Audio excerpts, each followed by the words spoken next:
দ্বিতীয় স্বাধীনতায় শহীদ এবং আহত গাজী পরিবারের জন্যে বর্তমান সরকারের অতীব জরুরি ভিত্তিতে করণীয় 10টি কাজ।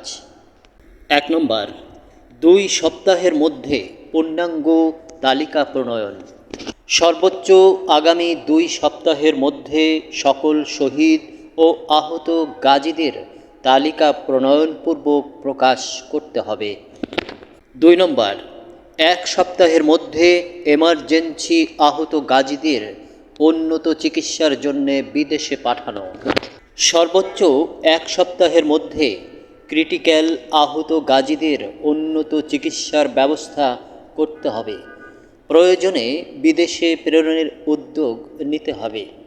একই সাথে ইতোমধ্যে কতজন চিরদিনের ন্যায় অন্ধত্ব বরণ করেছেন, কতজন এক চোখ হারিয়েছেন, কতজন হাত হারিয়েছেন, কতজন পা হারিয়েছেন, কতজন শ্রবণ শক্তি হারিয়েছেন, কতজন বাক শক্তি হারিয়েছেন, কতজন একই সাথে ভাই বোন বাবা মা বা অন্য আরও কাউকে হারিয়েছেন, তা সবিস্তারে প্রকাশ করুন।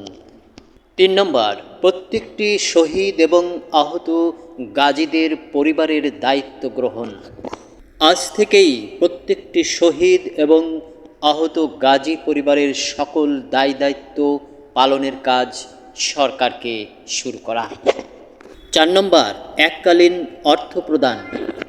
এককালীন প্রত্যেকটি শহীদ পরিবারকে 50 লাখ টাকা এবং প্রত্যেকটি আহত গাজী পরিবারকে 30 লাখ টাকা করে অর্থ বরাদ্দ করুন। 5 নম্বর, আজীবন ভাতা প্রদান। প্রত্যেকটি শহীদ ও আহত গাজী পরিবারকে আজীবন মাসিক 50,000 টাকা করে ভাতা প্রদান এবং সকল আহত গাজীদের সুস্থ না হওয়া অবধি সরকারি খরচে চিকিৎসা চালিয়ে যাওয়ার ব্যবস্থা করা। 6 নম্বর, বীরত্ব খেতাব প্রদান। উপরোক্ত কাজগুলি অর্থাৎ তালিকা প্রণয়ন, এককালীন অর্থ প্রদান এবং আজীবন ভাতা প্রদান ও পূর্ণাঙ্গ চিকিৎসা ব্যয় বহনের পাশাপাশি প্রত্যেক শহীদ ও আহত গাজীকে সর্বোচ্চ বীরত্ব খেতাবে ভূষিত করতে হবে। 7 নম্বর, পাঠ্যপুস্তকে শহীদদের বীরত্ব গাথা অন্তর্ভুক্তকরণ। পাঠ্যপুস্তকে দ্বিতীয় স্বাধীনতার পূর্ণাঙ্গ অধ্যায় অন্তর্ভুক্ত করতে হবে।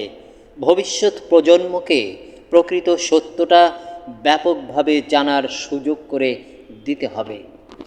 8 নম্বর, সম্মাননা প্রদান এবং জাতির সামনে নৃশংসতা উপস্থাপন। সকল শহীদ ও আহত গাজী পরিবারকে বীরত্বসূচক সম্মাননা প্রদানপূর্বক জাতির সামনে নিষ্ঠুরতার রোমহর্ষক ঘটনা প্রবাহ তুলে ধরতে হবে। 9 নম্বর, আরও অধিক হারে বৈষম্য বিরোধী ছাত্র জনতাকে সরকারে অন্তর্ভুক্তিকরণ। আগামী দিনগুলিতে আরও অধিক হারে বৈষম্য বিরোধী ছাত্র জনতাকে এই সরকারে অন্তর্ভুক্ত করতে হবে। এবং 10 নম্বর, দ্রুততম সময়ে রক্তের প্রকৃত বিচার সম্পন্ন করা। সকল শহীদ ও আহত গাজীর প্রতি ফোঁটা রক্তের প্রকৃত বিচার দ্রুততম সময়ের মধ্যে নিশ্চিত করতে হবে। পরিশেষে বলতে চাই, আজ অবধি খবর আসছে অনেক আহত গাজী এখনও অর্থের অভাবে চিকিৎসা করাতে পারছেন না, ঔষধ কিনতে পারছেন না। উন্নত চিকিৎসা তো অনেক দূরের কথা। জাতি হিসাবে আমরা আর এ লজ্জাজনক খবর শুনতে চাই না।